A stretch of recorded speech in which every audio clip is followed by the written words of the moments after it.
El Titanic probablemente sea el barco de mayor fama de la historia. Es también el arquetipo del desastre, el barco indestructible, el que no podía hundirse, pero un choque contra el iceberg mostró lo contrario. Titanic reunió a personas de todos los niveles de la sociedad, desde los ricos hasta aquellos que buscaban un nuevo comienzo. Desde un futuro atleta olímpico hasta el arquitecto que se hundió con su barco. Acompáñame en este video donde repasaremos las historias de quienes estaban a bordo. Número 1. Los Astor.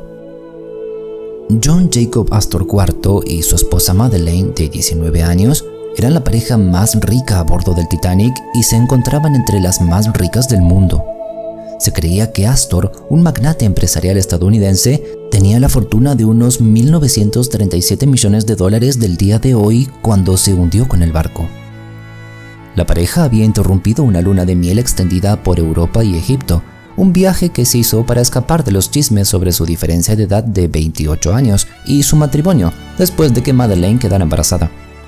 Queriendo que el niño naciera en Estados Unidos, habían reservado un pasaje de regreso a casa en el Titanic. Madeleine fue transportada de manera segura a un bote salvavidas y luego comentó cuántos de los hombres que quedaron a bordo no parecían estar alarmados por la situación. El cuerpo de su esposo fue recuperado más tarde del océano. Madeleine dio a luz a John Jacob Astor VI en agosto de 1912. Lo apodaron el bebé del Titanic. Si te está gustando este video, dale like y regálanos un comentario. Número 2. Alfred Nurney. Alfred Nurney, nacido en Holanda, estaba ansioso por vivir una vida de lujo en el Titanic. Para evitar cierto escándalo en su tierra natal, Nurney viajaba desde su casa en Colonia, Alemania, para quedarse con familiares en Estados Unidos. Viajando bajo el seudónimo de Barón Alfred von Drachtstedt, Nurney trajo consigo joyas y ropa costosa para engañar a la gente de su falso estatus aristocrático, y aunque abordó la segunda clase en Cherburgo, pronto solicitó un traslado a la primera clase. Fue uno de los primeros en subir a un bote salvavidas, donde se dice que fumaba y disparaba continuamente su arma al aire.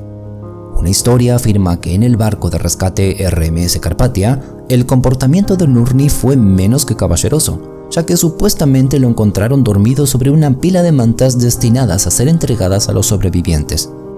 Una vez en los Estados Unidos, Nurney afirmó que había perdido todo su dinero a bordo y regresó a Alemania, donde más tarde se unió al partido nazi. Número 3. Thomas Andrews. Una de las mentes detrás de la construcción del Titanic, Andrews estuvo a bordo para el viaje inaugural del barco como parte del grupo de garantía. Representantes de la Harland Wolff que estaban allí para buscar detalles que pudieran mejorarse y solucionar cualquier problema menor. Después de la colisión, Andrews informó al capitán que el barco se hundiría en 2 horas. Sabiendo que no había suficientes botes salvavidas, buscó incansablemente en las cabinas, persuadiendo a las personas para que se pusieran chalecos salvavidas y se subieran a un bote salvavidas si podían. Un mayordomo afirmó haber visto a Andrews en la sala de fumadores de primera clase, mirando una pintura sin intentar salvarse. Otros, sin embargo, dijeron que lo habían visto ayudar con la evacuación hasta el amargo final antes de saltar él mismo por la borda. Su cuerpo no fue recuperado. Número 4. Dorothy Gibson. La actriz estadounidense Dorothy Gibson había protagonizado muchas producciones teatrales y películas mudas antes de su viaje en el Titanic y regresaba de unas vacaciones en Italia con su madre. Gibson y su madre escaparon del Titanic en el primer bote salvavidas que abandonó el barco que se hundía, pero se encontraron nuevamente en peligro cuando se descubrió un agujero en el fondo del bote salvavidas que tuvo que taparse rápidamente con ropa. Apenas unos días después de su regreso a Nueva York, Gibson recreó la experiencia en la película muda Salvados del Titanic, la primera película sobre el desastre, que se estrenó el 16 de mayo de 1912. Gibson coescribió la película e incluso usó la misma ropa que había usado la noche del hundimiento.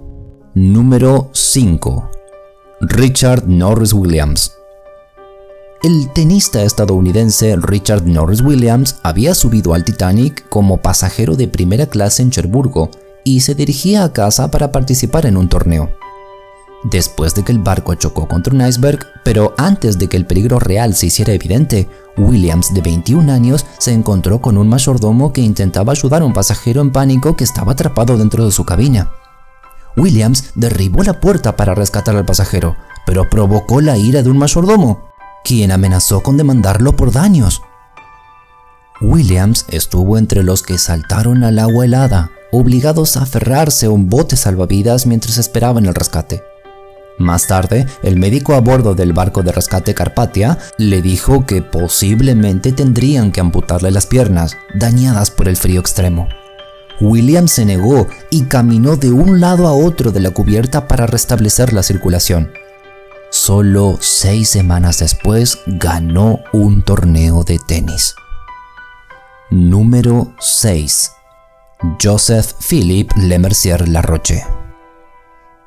El ingeniero nacido en Haití, Joseph Laroche, viajaba en segunda clase con su esposa y sus 2 hijas cuando se hundió el Titanic. Joseph se había mudado a Francia a la edad de 15 años para estudiar ingeniería, pero la discriminación racial le había impedido obtener un trabajo de ingeniería bien remunerado en ese país. Cuando su esposa francesa Juliette quedó embarazada de su tercer hijo, decidieron regresar a Haití. Joseph, quien se cree que fue el único pasajero negro a bordo del Titanic, logró subir a su familia a un bote salvavidas, pero se hundió con el barco. Su cuerpo nunca fue encontrado. Número 7. Margaret Molly Brown. Pertenecía a la alta sociedad estadounidense. Margaret Brown se hizo conocida póstumamente como la Molly Brown insumergible después de sus experiencias en el Titanic. El esposo de Molly, de quien se había separado, era el ingeniero de minas James Joseph Brown, y fueron sus éxitos comerciales los que llevaron a la pareja a los niveles más altos de la sociedad de Colorado.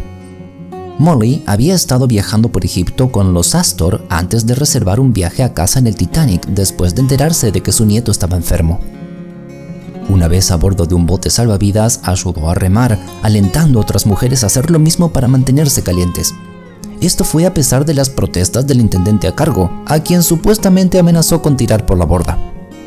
Molly también trató en vano de persuadir al intendente para que regresara y buscara sobrevivientes. Y una vez a bordo de Carpathia, ayudó a sus compañeros sobrevivientes repartiendo comida y mantas. Más tarde, crearía un comité de sobrevivientes para ayudar a quienes lo habían perdido todo. La fama que ganó le permitió a Molly ayudar a otras causas benéficas, incluida la ayuda para establecer una estación de socorro en Francia para los soldados heridos durante la Primera Guerra Mundial. Número 8. Violet Jessop. Violet Jessop puede pasar a la historia como una de las personas más afortunadas de haber viajado en el mar, después de sobrevivir a las colisiones en los 3 transatlánticos de clase olímpica de White Star Line. Hija de inmigrantes irlandeses en Argentina, Jessop y su familia se mudaron a Inglaterra después de la muerte de su padre y comenzó a trabajar como azafata a bordo de transatlánticos de pasajeros. En septiembre de 1911, Violet estaba trabajando en el barco gemelo del Titanic, el RMS Olympic, cuando chocó con el buque de guerra HMS Hope cerca de la isla de White. Un año después, Violet volvía a trabajar como azafata, esta vez en el Titanic. Mientras el barco se hundía, se le pidió a Violet que ayudara a los pasajeros que no hablaban inglés a subir a los botes salvavidas antes de que ella misma se le ordenara subir al bote. En 1916, Violet estaba a bordo del tercero de los barcos de clase olímpica, el RMS Britannic, que se había convertido en un hospital durante la Primera Guerra Mundial, cuando se hundió en el mar Egeo después de chocar contra una mina. 30 personas murieron, pero Violet sobrevivió al hundimiento, aunque sufrió una herida grave en la cabeza. A pesar de todas estas experiencias terribles, ella continuó trabajando en el mar. Murió en 1971 a los 83 años. ¿Y tú qué opinas? ¿Cuál de estas historias fue la que te llamó más la atención? Déjanos saber qué piensas en los comentarios de abajo. Un saludo y no te pierdas en nuestro último video sobre cómo era vivir en la cárcel más famosa de la historia, Alcatraz. Por aquí te lo dejo. Un abrazo.